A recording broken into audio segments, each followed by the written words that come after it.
Hello, you. You're listening to A History of Italy.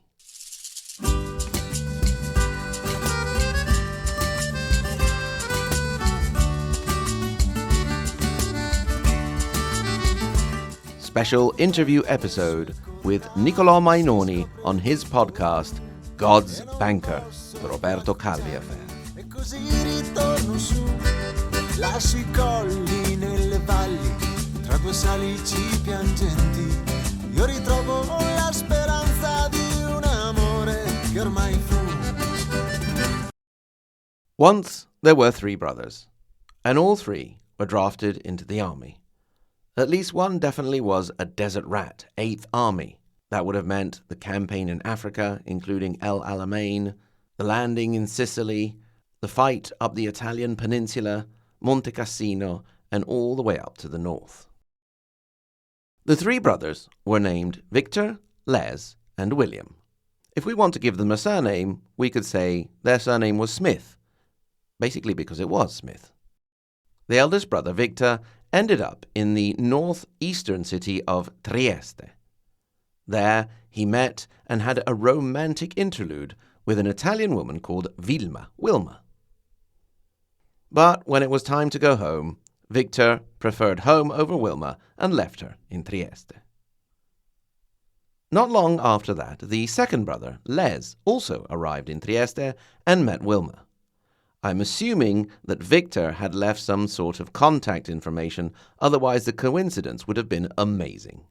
Les also had a romantic interlude with Wilma, and she managed to get him to take her back to the UK. Once there, she left Les and went back to Victor. The two had a daughter, Pamela. The third brother, William, had two daughters, the eldest of whom was Janet. When the two cousins were in their 20s, Pamela, who, being Italian, always felt the call of the motherland as all Italians do, convinced Janet, who had come out of a rather unpleasant divorce, to follow her to Italy and become an au pair girl, living and working for a family, babysitting and cleaning and that sort of thing. At the last moment, Pamela met the man who would become her husband, Salim, and ditched Janet and the project.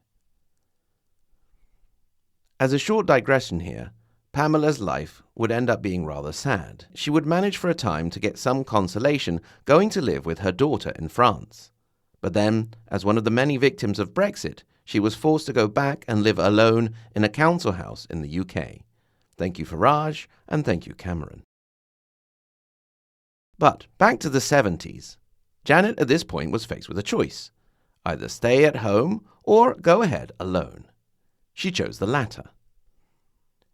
She ended up heading to Milan and was picked up by a woman who, just the day before, had lost her lover. Lost as in the guy actually died.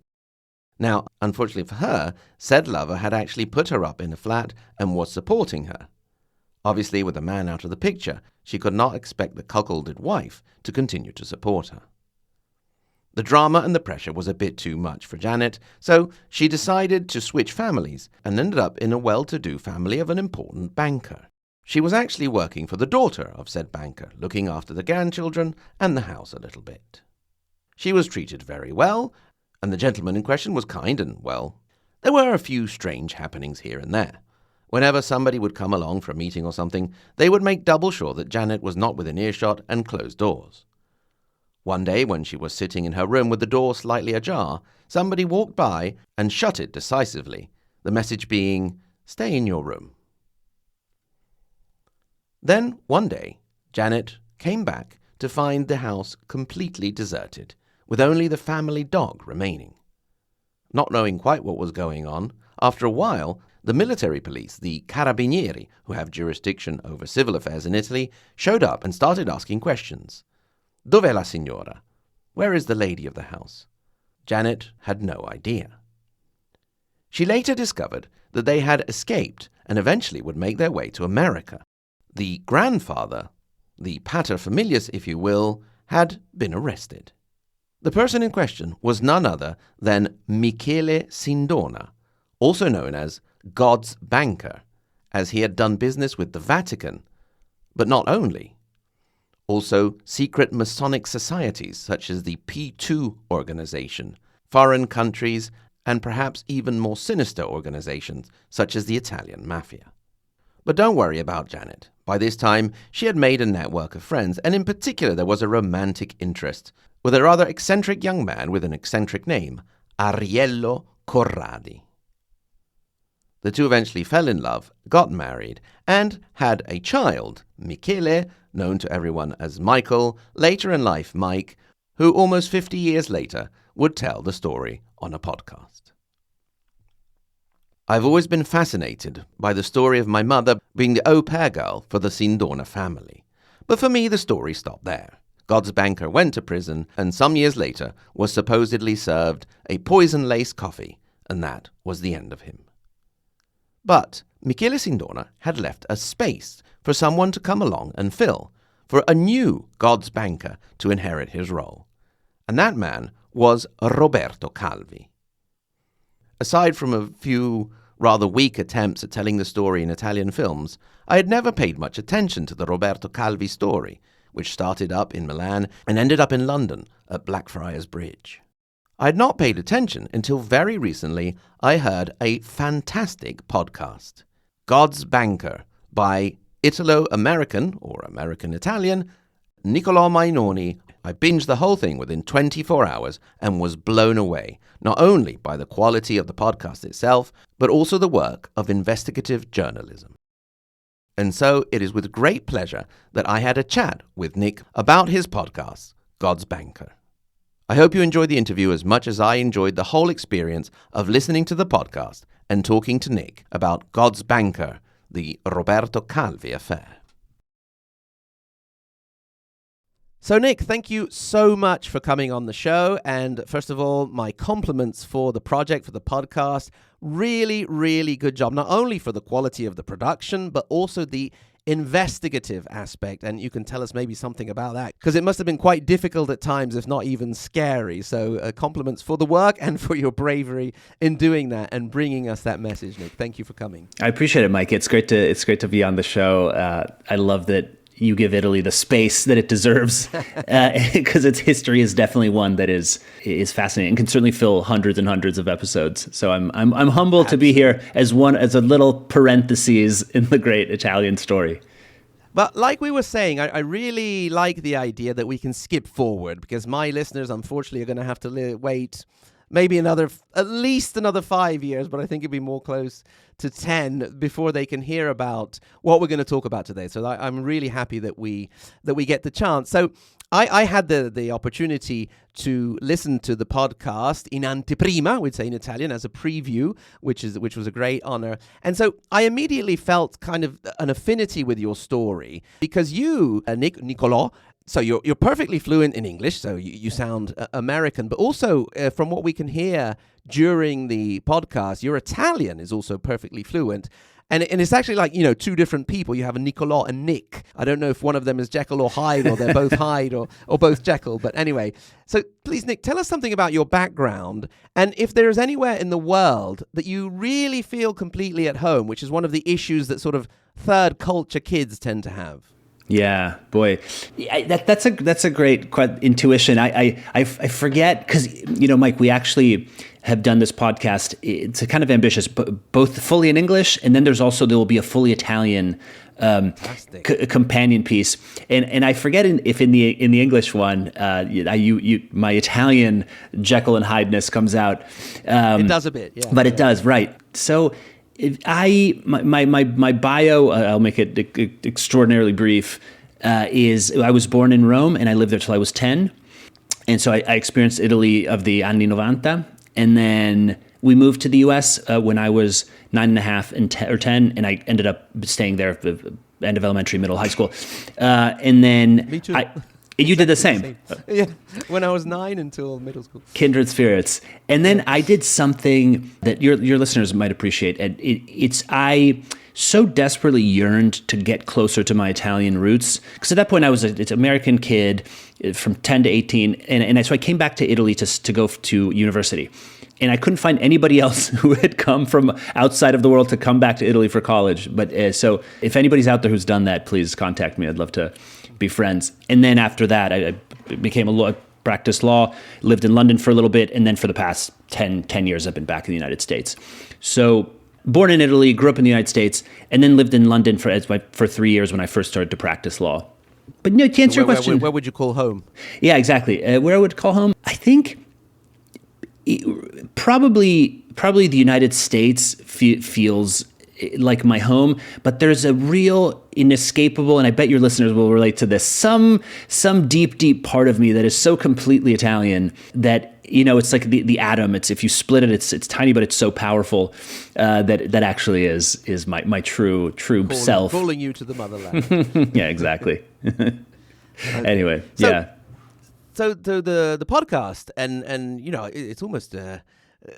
it's calling it a podcast, it's so much more. But anyway, so the project focuses on the story of Roberto Calvi. And it was kind of handed to you, you mentioned at the beginning, from a friend and journalist of yours, Mario Platero. And he had often longed to look at it, and he was sort of almost managed to actually speak to Calvi during his life. So what really got you hooked? I mean, you got hooked enough to actually leave your job to pursue the project. And do you regret doing that at all? And what was it that dragged you in so thoroughly? Yeah, that's a great question. Do I regret it? Absolutely not. The only thing I will say is there's a lot less money in podcasting than there is in practicing as an attorney. Yeah. So anyway, I can confirm that. You can confirm.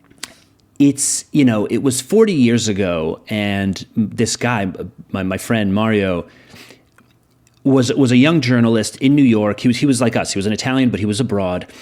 And he's kind of he's a journalist, but he's kind of working for a bank, and he does what anybody does when they move to a new country. They're scrappy. And through a series of events that I invite you to hear in the podcast, he gets a tip on where the most wanted fugitive on planet Earth might be in the next day. Everybody's looking for him. The police across the world, the FBI, all over the world, people are looking for this one man who's the center of my podcast. And Mario gets a tip.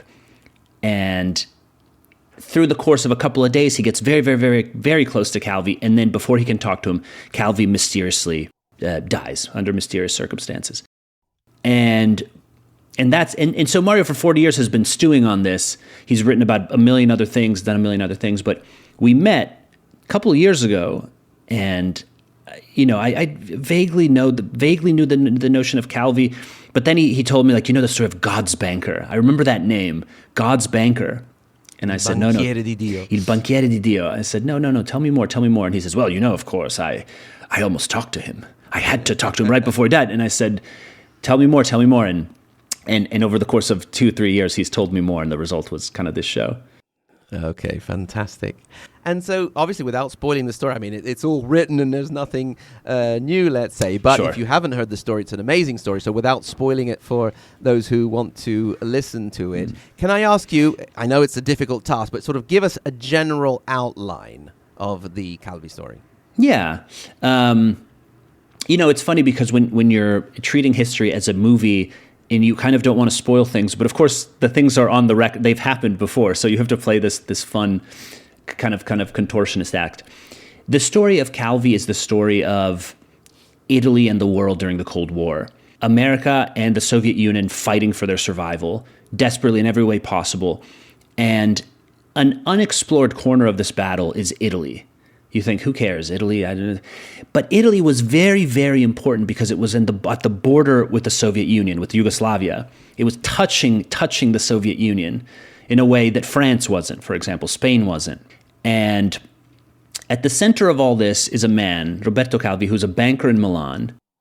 And he rises slowly but steadily, and through his rise becomes embroiled in the wars of the Vatican, the United States, the Soviet Union, the Cold War more broadly, and organized crime. They all need money. And they all need God's banker. And he ends up knowing a little too much from a few too many people. And one day in the summer of 1982, he's found hanging. He's killed himself. Roberto Calvi killed himself by hanging under a bridge. But of course, the Italians right away say, I don't think he killed himself. I think he was killed. And it's that journey to figure out. It's the journey to figure out all the moving pieces, I'll say. more so than necessarily like a whodunit. But it's the story of this man. And by learning about Calvi, you, as fans of Italy, learn about everything that was happening in Italy in the 1970s and 80s. That's what kind of fascinated me which is Mike Corradi's episode 1005 when you get to something like that. Yes. That's why I said it before. I'll say it again. This is a great opportunity to skip forward and talk about that crucial time when a lot of us listening were already alive. 82. We definitely were. So great. So. You said before Calvi, you said he was the most wanted man in the world at that moment, and you mentioned that sort of he was the pivotal point with all these different interests, etc. But what made him such an important figure to be the most wanted man in the world? Yeah. So let's say wanted man in the world is a responsible editorializing that I've done, but wanted because of what he knew, and Calvi had this briefcase. He always had this briefcase with him, a black leather briefcase. And in it, he collected files, evidence, dossiers on all of his clients. He was moving money for clients all over the world. That suitcase is representative to me of everything, all the dark secrets, all the conspiracy theories of the post-World War II Italy and the world. And Calvi's power was that he knew it, he knew these secrets, he moved money for those people, and he was very quiet about it. Through a whole series of reasons, he ends up getting pinched and caught by the police and faces significant jail time. And like all people who face significant jail time, they say, well, what can I do to negotiate with the authorities so that I can get less prison time? Now, if you're a normal person and let's say you've just robbed one bank, and you get caught, and the cops say you're going to face 20 years in jail, and you say, okay, let me negotiate, and I'll tell you a little bit about my associates who robbed the bank.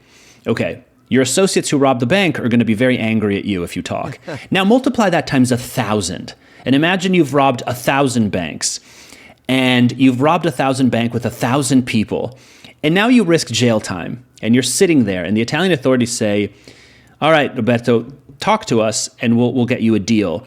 Now you have 1,000 people, and some of those people are in governments around the world. Some of those people are in shadow operations. Some of those people are in the Vatican.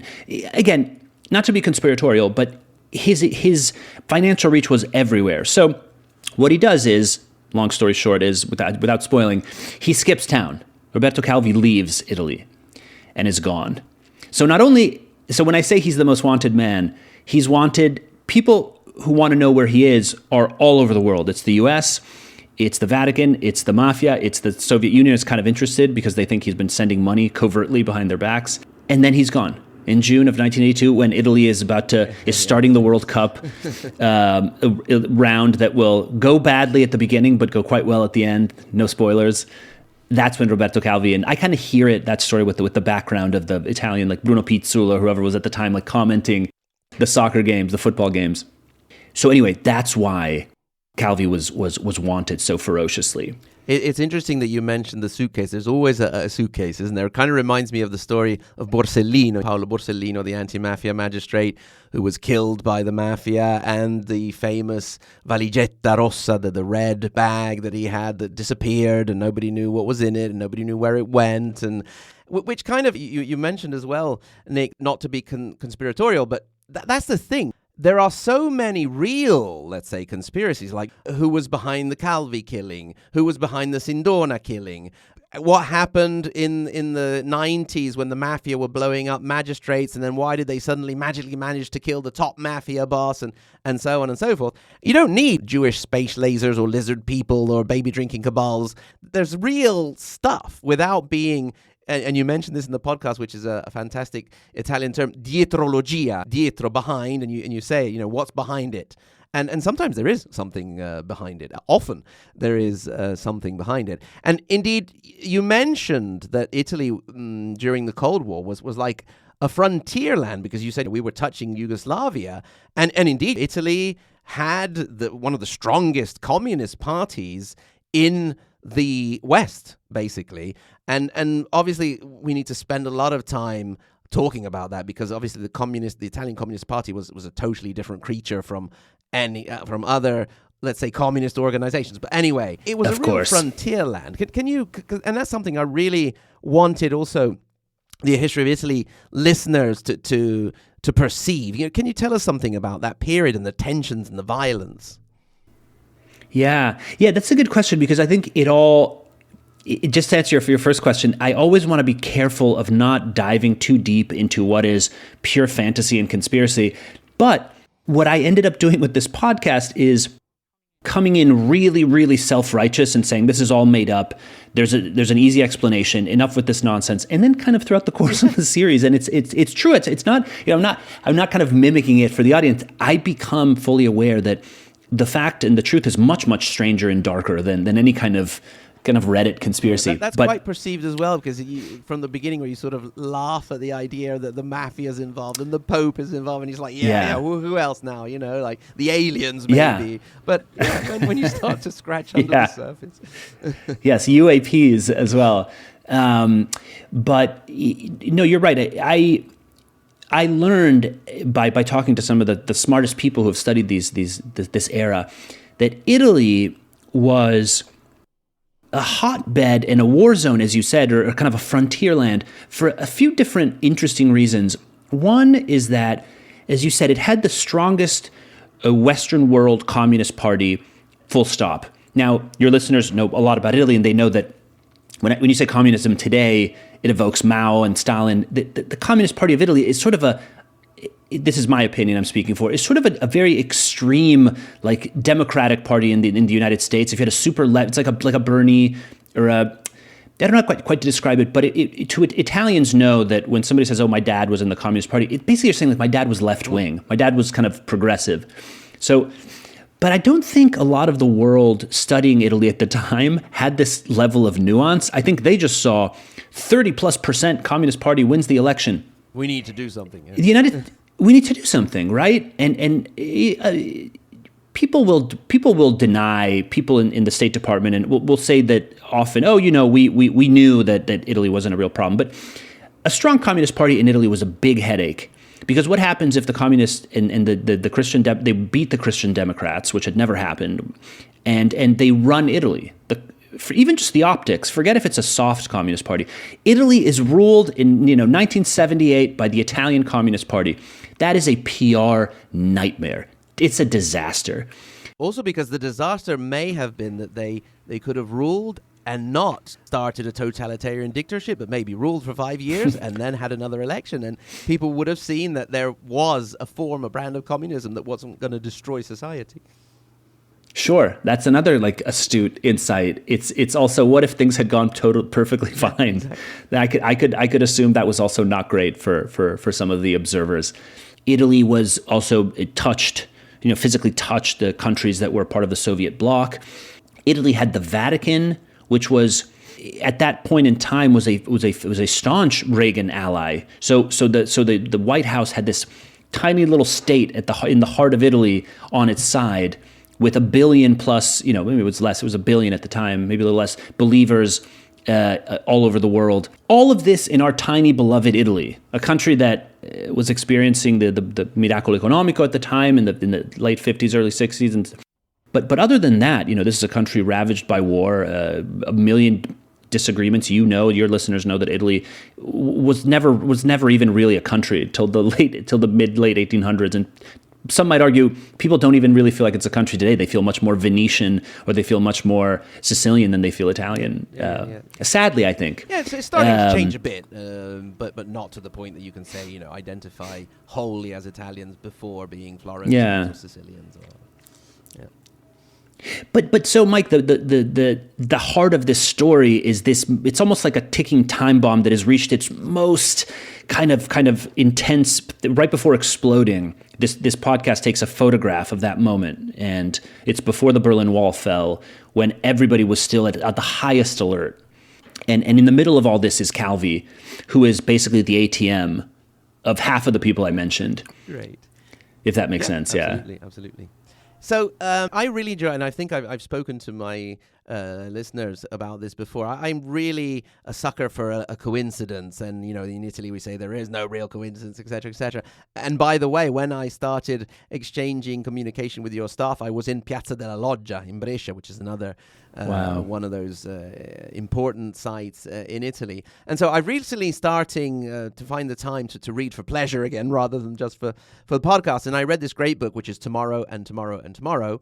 And then after that, most recently, I've been reading Something Wicked This Way Comes. So there's a whole big Macbeth theme going on. And then, hey presto, I listened to the podcast, and then what stuck in my head was, you mentioned a certain point towards the end of the podcast, and you said there was something poetic about a man who has gone too far.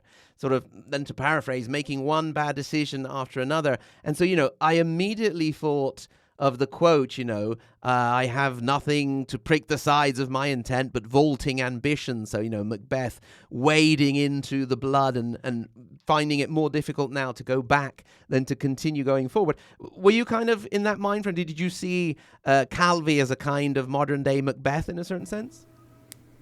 I think, that's a very shrewd observation, and it's quite right.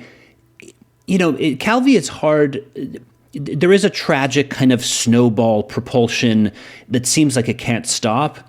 And there's a Shakespearean drama to this man. This could very much be a Shakespearean drama.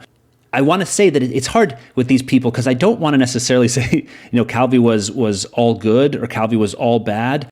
But he was somewhere in the middle. And the Shakespearean tragedy was that after the first floating of payment to this interest, and then the second floating of this interest to that, the third, the fourth, you get to a point where the machine can't stop unless you become a saint and shut the whole thing down. Risking your life. And and risking your life. And so there's a point where it begins with ambition. Oh, it would be nice to get that extra, 100 milioni di lire, no questions asked. Great, then I can leverage that and I can buy this for the Vatican, and then I can.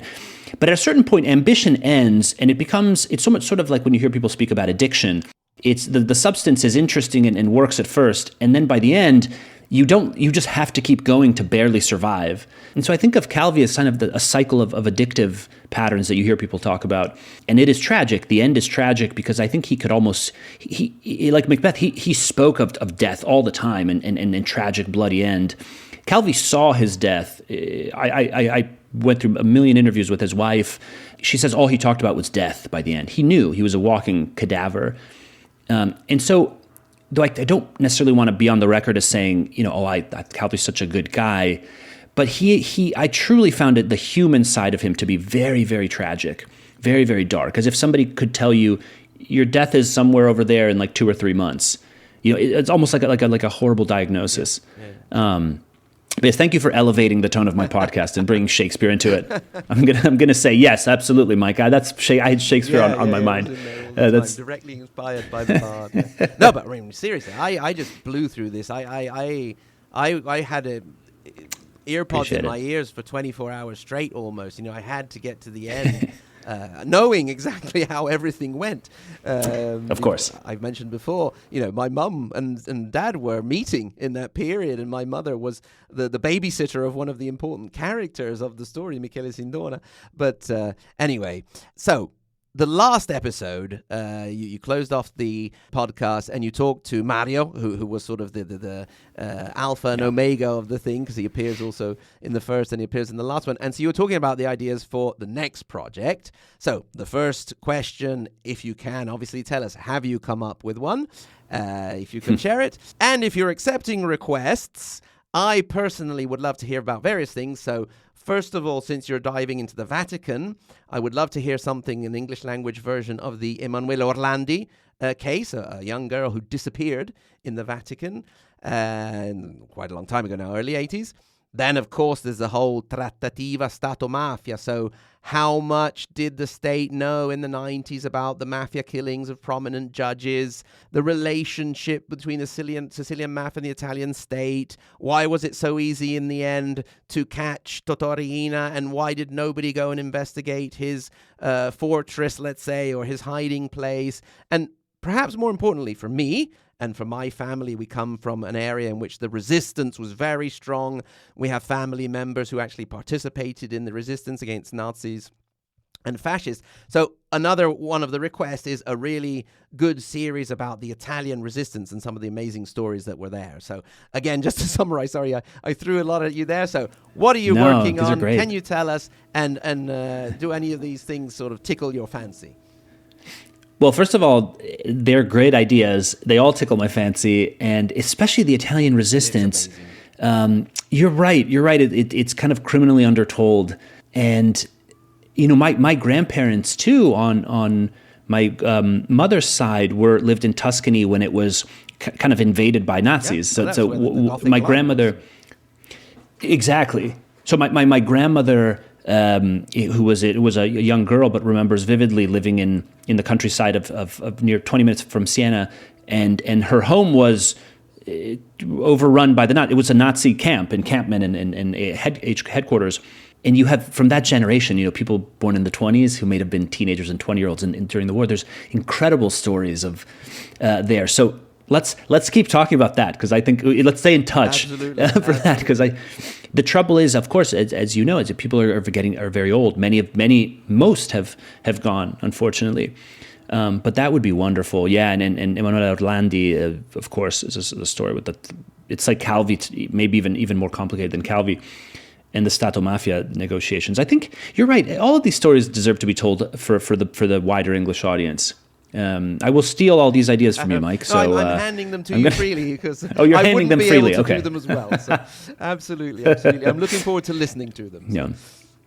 Yeah, I agree. Well, and also I sometimes the trouble I do as kind of as a historian and researcher and producer of these things is they're very serious. So I just kind of laughed, and I don't mean to laugh at some of these stories are horrifically tragic. Like the Stato Mafia, a chapter in Italy is quite brutal, but these are great. Can I answer what I'm working on next? Well, I'll say that there's a hint at the end of the English version of the podcast of God's Banker, I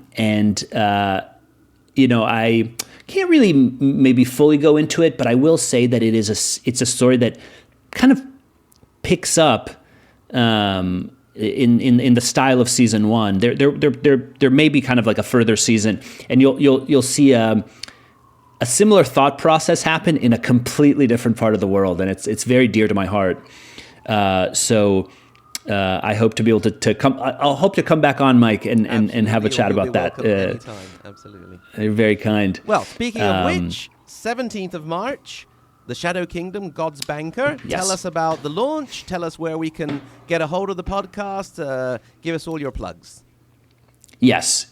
So, as you said, March 17th, God's Shadow Kingdom, God's Banker, the first kind of installment in what is a broader series.